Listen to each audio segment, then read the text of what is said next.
Hi friends, இந்த தடவை நாங்கள் மார்ச் மாத உழவார பணிக்கு போனது வந்து தனக்கூர் அப்படிங்கிற இடத்துல உள்ள கௌரேஸ்வரா கோவில். இது வந்து சுயம்பு மூர்த்தி.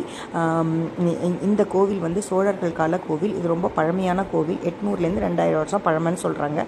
இங்கே ஒரு அழகான கல்வெட்டு வந்து இருந்தது. தமிழ் கல்வெட்டு ப்ளஸ் கிரந்தம் மாதிரி இருந்தது. அந்த எழுத்துக்கள், சில எழுத்துக்கள் தெரிஞ்சுது. ஸோ நம்ம தனபால் சாருக்கும் நரசிம்மன் சாருக்கும் அனுப்பிச்சி வச்சதில் அவங்க அதனோட டீட்டெயில்ஸ் எல்லாம் கொடுத்தாங்க.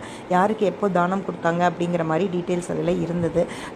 ஸோ சப்த கன்னியர்கள், அதுக்கப்புறம் கண்ணப்பர், நடராஜர், பிரிங்கி மகரிஷி இவங்கெல்லாம் இருந்தாங்க.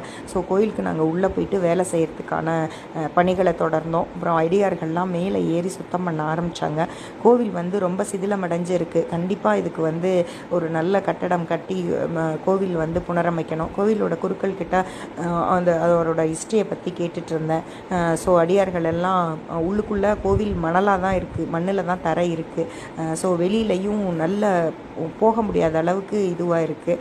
அதுக்கப்புறம் ஒரு தூண் கீழே விழுந்தது. அதை வந்து அடியார் வந்து மேலே நிமித்தி வைக்கணும் அப்படிங்கிறதுக்காக கொத்திட்டு இருந்தார்.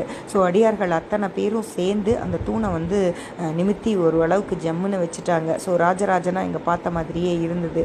ஸோ கோவிலில் உள்ள தூண்கள் எவ்வளோ முக்கியம், எவ்வளோ கஷ்டம் வைக்கிறதுன்னு புரிஞ்சுது. ஸோ இந்த முறை அடியார்களுக்காக பண்ணி எடுத்துகிட்டு போனது ட்ரை ஃப்ரூட்ஸ் லட்டு.